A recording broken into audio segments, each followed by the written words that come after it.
नमस्कार दोस्तों, स्वागत है आपका आपके अपने चैनल स्पिरिचुअल वास्तु टिप्स में। जय श्री राम, जय बागेश्वर धाम। दोस्तों, भगवान श्री राम और हनुमान जी महाराज की कृपा आप और आपके पूरे परिवार पर सदा सर्वदा बनी रहे। दोस्तों, बहुत समय से आप लोगों के प्रश्न रहे हैं कि शाम की पूजा का सही समय क्या होता है, शाम को दीपक कब जलाना चाहिए और दीपक जलाते समय किस नियम का पालन करना चाहिए। अगर हम शाम को दीपक जलाते हैं तो क्या हमें स्नान करना आवश्यक है? मतलब शाम की पूजा बिना स्नान किए कर सकते हैं या नहीं कर सकते हैं? और शाम को घर में कितने दीपक प्रज्वलित करने चाहिए, कहां-कहां दीपक प्रज्वलित करना चाहिए, दीपक जलाने का मंत्र क्या होता है, घर की परेशानियों को दूर करने के लिए और किसी विशेष मनोकामना को पूर्ण करने के लिए दीपक किस प्रकार से प्रचलित करना चाहिए। तो आज की जो वीडियो है पूरी तरह से संध्या बंदन पर आधारित है। शाम के समय जो आप संध्या वंदन करते हैं, पूजा आराधना करते हैं, दीप प्रज्वलित करते हैं, वह किस प्रकार से आपको करना है, किस नियम का पालन करना है। मतलब आज की वीडियो पूरी तरह से आपके प्रश्नों पर आधारित है, जिनका उत्तर मैं आपको शास्त्रों के अनुसार देने का पूरा प्रयास करूंगा। तो वीडियो को पूरा जरूर देखें और अगर आपको आज की वीडियो अच्छी लगे तो इसे लाइक जरूर कीजिए, क्योंकि आपके लाइक्स और आपके कमेंट मेरे लिए बहुत महत्वपूर्ण होते हैं। यह एकमात्र जरिया है जिससे मुझे पता चलता है कि आपको यह वीडियो अच्छी लगती है और आपके लिए यह वीडियो उपयोगी है। तो अगर वीडियो अच्छी लगती है तो लाइक जरूर करें। इसके साथ ही कमेंट बॉक्स में भगवान श्री राम के नाम का जयकारा भी जरूर लगाएं। इससे आपको सकारात्मक ऊर्जा की प्राप्ति होती है। और अगर आपका कोई भी सुझाव हो, कोई भी प्रश्न या कोई विशेष वीडियो देखना चाहते हैं तो उसके लिए भी कमेंट बॉक्स में जरूर लिखें।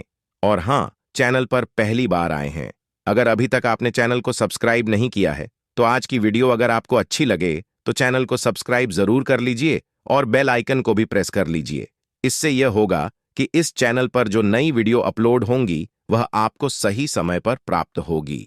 तो सबसे पहले बात करते हैं कि संध्या काल दीपक प्रज्वलित करने से पहले, मतलब शाम को पूजा करने से पहले क्या स्नान करना आवश्यक है। देखिए, शास्त्रों के अनुसार पूजा में शुद्धता आवश्यक होती है।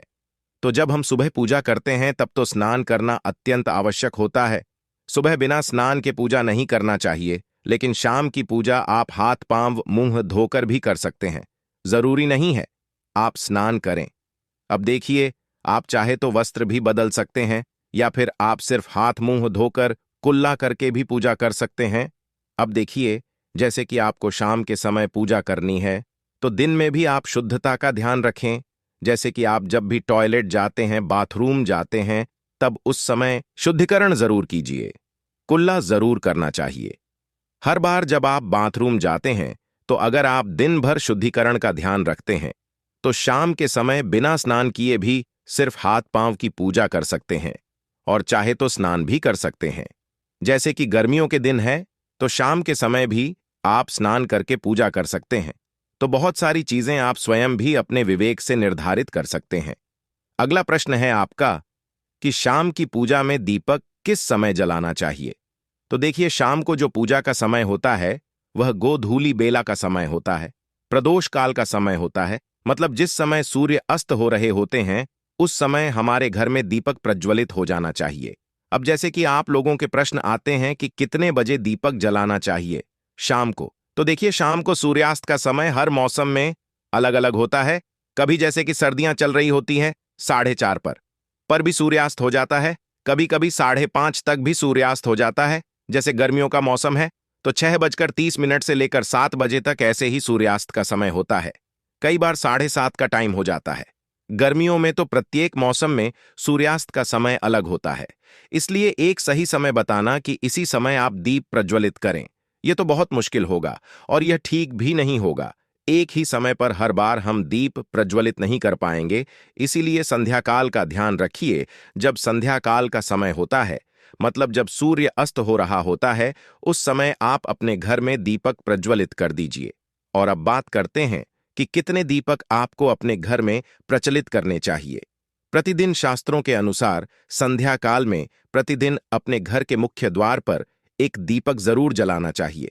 इससे क्या होता है, देखिए, शास्त्रों के अनुसार शाम के समय संध्या काल में लक्ष्मी माता और उनकी बहन दरिद्रता दोनों ही भ्रमण पर निकलती है। तो जिस घर के मुख्य द्वार पर दीपक प्रज्वलित होता है, उस घर में मां लक्ष्मी प्रवेश कर जाती है, और जिस घर के मुख्य द्वार पर दीपक नहीं जल रहा हो, उस घर में दरिद्रता प्रवेश कर जाती है। तो इसलिए मां लक्ष्मी का प्रवेश आपके घर में हो, इसके लिए घर के मुख्य द्वार पर एक दीपक जरूर प्रज्वलित करना चाहिए। और हां, घर के मुख्य द्वार पर जो दीप प्रज्वलित किया जाता है, संध्या काल में इसके बहुत सारे लाभ शास्त्र में बताए गए हैं। शास्त्रों के अनुसार संध्या काल में जिस घर के मुख्य द्वार पर दीप प्रज्वलित होता है, उस घर में किसी भी प्रकार की नकारात्मक ऊर्जा प्रवेश नहीं करती है। कोई भी वास्तु दोष आपके घर में हो, अगर आप मुख्य द्वार पर दीप प्रज्वलित करते हैं तो समस्त प्रकार के वास्तु दोष से मुक्ति मिल जाती है। और अगर आपके घर में पितृदोष है, जिसकी वजह से परेशानियां आपके घर में बनी हुई हैं, तो घर के मुख्य द्वार पर जो हम दीप प्रज्वलित करते हैं, इससे घर का पितृदोष भी समाप्त हो जाता है। और इसके अलावा घर में किसी भी प्रकार की अशांति रहती हो, या फिर आपके घर में बीमारियां बहुत रहती हैं, कलह रहता है, आर्थिक तंगी रहती है, तो घर के मुख्य द्वार पर हम दीप प्रज्वलित करते हैं तो समस्त प्रकार की परेशानियों से, दुखों से आपको मुक्ति मिल जाती है। इसलिए घर के मुख्य द्वार पर दीप प्रज्वलित करना अत्यंत आवश्यक होता है। तो शास्त्रों के अनुसार घर के मुख्य द्वार पर संध्या काल में मुख्य द्वार पर दीप प्रज्वलित अवश्य ही होना चाहिए। पूजा अर्चना के दौरान देवी देवताओं के सामने मुख्य रूप से दीपक प्रज्वलित किया जाता है। कोई भी पूजा या अनुष्ठान बिना दीपक के अधूरा माना जाता है। साथ ही यह भी माना जाता है कि नियमित रूप से शाम के समय मुख्य द्वार पर दीपक जलाने से नकारात्मक ऊर्जा घर से कोसों दूर बनी रहती है। साथ ही साधक और उसके परिवार को मां लक्ष्मी की कृपा प्राप्त होती है। और बात करें दूसरे दीप की, तो दूसरा दीपक आपको अपने घर की तुलसी के पास प्रज्वलित करना चाहिए। शास्त्रों के अनुसार अगर शाम के समय संध्या काल में तुलसी की जड़ के पास अंधेरा रहता है, ऐसे घर में दरिद्रता का स्थायी वास बन जाता है।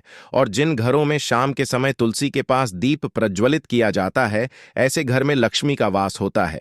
श्री हरि विष्णु सहित महालक्ष्मी ऐसे घरों में वास करती है, तो प्रयास करना चाहिए कि शाम के समय तुलसी के पास एक दीपक अवश्य प्रज्वलित करें। बात करें अगले दीपक की, शाम के समय अपने घर के ईशान कोण में, मतलब जहां पर भी आपने अपने घर का मंदिर बनाया हुआ है, उसी स्थान पर घर के मंदिर में एक दीपक अवश्य प्रज्वलित कीजिए। 2-3 दीपक आपको प्रतिदिन जरूर प्रज्वलित करनी चाहिए। और अगर आप तीनों दीपक प्रतिदिन प्रज्वलित करते हैं तो विश्वास रखिए, आपके घर की बहुत सारी परेशानियां स्वयं ही समाप्त हो जाती हैं। और अब बात करते हैं अगले प्रश्न के बारे में, जो आप लोगों के हमेशा प्रश्न आते हैं कि दीपक किस चीज से प्रचलित करना चाहिए, सरसों का तेल डाल सकते हैं या नहीं, या फिर तिल के तेल का प्रयोग करना चाहिए, या फिर शुद्ध गाय के घी का, किस चीज से हम दीपक प्रज्वलित करें। तो देखिए, शास्त्रों के अनुसार सरसों के तेल का दीपक हर जगह प्रज्वलित नहीं करना चाहिए। सरसों का तेल कड़वा तेल कहा जाता है। इस तेल को हम प्रज्वलित करते हैं शनिदेव के लिए। शनिदेव के लिए अगर आप दीप दान करते हैं शनिवार के दिन, तो आपको सरसों तेल का दीपक प्रज्वलित करना चाहिए। और आप चाहे तो जैसे कि पीपल का वृक्ष होता है, वहां पर भी सरसों के तेल का दीप प्रज्वलित कर सकते हैं, या फिर भैरव देवता होते हैं, उनके लिए भी तेल का दीपक प्रज्वलित किया जाता है। इसके अलावा कहीं पर भी सरसों तेल का दीप प्रज्वलित करने की बात शास्त्रों में नहीं कही गई है।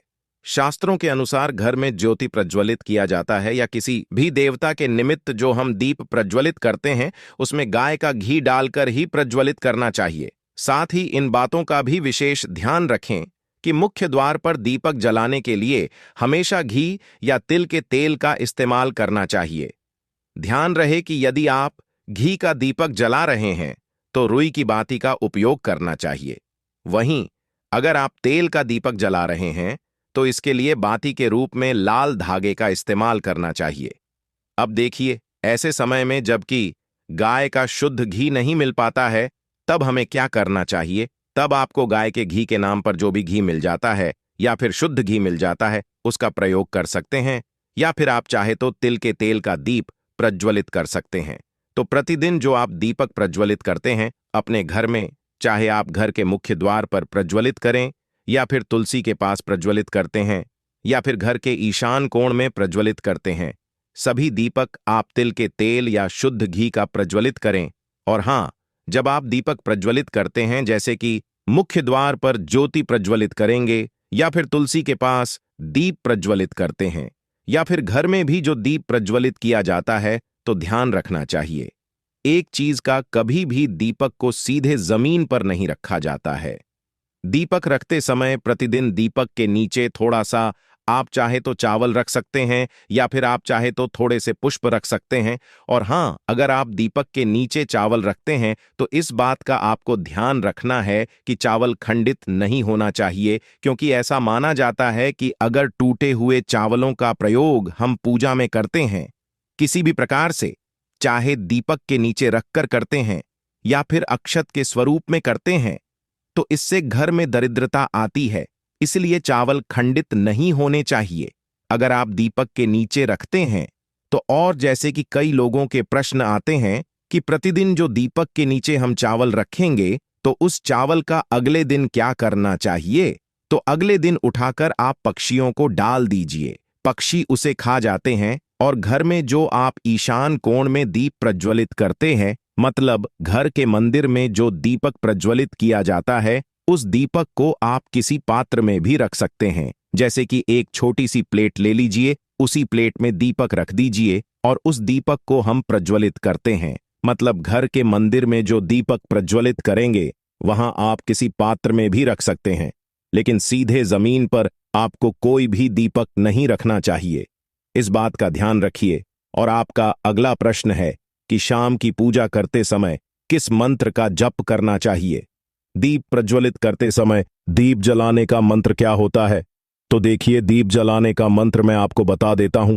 आप अगर जप सकते हैं तो जरूर जपें, लेकिन अगर आप मंत्र नहीं जप पाते हैं तब भी शाम के समय जब आप दीपक प्रज्वलित करते हैं उस समय आप किसी भी मंत्र का जप कर सकते हैं। जैसे कि आप चाहे तो माता रानी कृष्ण कन्हैया के किसी मंत्र का जप कर सकते हैं। आपके कोई इष्ट देवता हो तो उनके मंत्रों का भी जाप कर सकते हैं। दुर्गा चालीसा का, हनुमान चालीसा का पाठ करते हुए भी आप दीप प्रज्वलित कर सकते हैं। मगर देखिए, जरूरी नहीं है कि आप दीपक जलाने वाला मंत्र ही पढ़ेंगे। किसी भी मंत्र को पढ़कर आप दीप प्रज्वलित कर सकते हैं, संध्या वंदन कर सकते हैं, क्योंकि शास्त्रों में कहा गया है कि मौन रहकर कभी भी पूजा नहीं करनी चाहिए। जो भी शुभ कर्म होते हैं वह मंत्र उच्चारण के साथ ही संपूर्ण किए जाते हैं, इसलिए मंत्रोच्चारण आवश्यक है। कोई भी मंत्र जपते हुए आप पूजा कर सकते हैं, संध्या वंदन कर सकते हैं, लेकिन दीपक जलाने का जो शास्त्रों के अनुसार मंत्र है वह मैं आपको स्क्रीन पर भी दे दूंगा और पढ़कर बता देता हूं। मंत्र है शुभम करोति कल्याणम आरोग्य धन संपदा शत्रु बुद्धि विनाशाय गीत गाया नमोस्तुते दीपो ज्योति पर ब्रह दीपो ज्योति जनार्दन दीपो भारत में पापा संध्या दीप नमोस्तुते। इस मंत्र का जप दीपक प्रज्वलित करते समय करने से कहा जाता है कि सभी प्रकार के पापों से मुक्ति मिल जाती है और दीप देवता जो होते हैं वह हमारे जीवन में प्रकाश करते हैं। तो बहुत आसान है, यह मंत्र अगर आप लोग नियमित पढ़ेंगे तो निश्चित ही आपको याद हो जाएगा और दीपक प्रज्वलित करते समय आप बिना देखे भी पढ़ पाएंगे। और अभी आप चाहें तो इसे किसी कागज पर लिख कर रख सकते हैं और घर के मंदिर में ही रख दीजिए जहां पर आपको दीपक प्रज्वलित करना है। तो जब आप दीप जलाएंगे तब आप इस मंत्र को देखकर पढ़ सकते हैं और कुछ दिनों में तो याद हो ही जाता है। तो यह है आज की वीडियो जिसमें शाम की पूजा से संबंधित, शाम को दीपदान से संबंधित संपूर्ण जानकारी मैंने आपको शेयर की है। उम्मीद करता हूं वीडियो आपके लिए उपयोगी साबित होगी। इसके अलावा भी अगर आपका कोई प्रश्न हो तो कमेंट बॉक्स में जरूर लिखें और यह वीडियो आपको कैसी लगी कमेंट बॉक्स में लिखकर जरूर बताएं। मिलते हैं आपसे अगली वीडियो में किसी खास जानकारी के साथ। तब तक के लिए धन्यवाद। वीडियो में अंत तक बने रहने के लिए जय मां लक्ष्मी। जय श्री राम। राधे।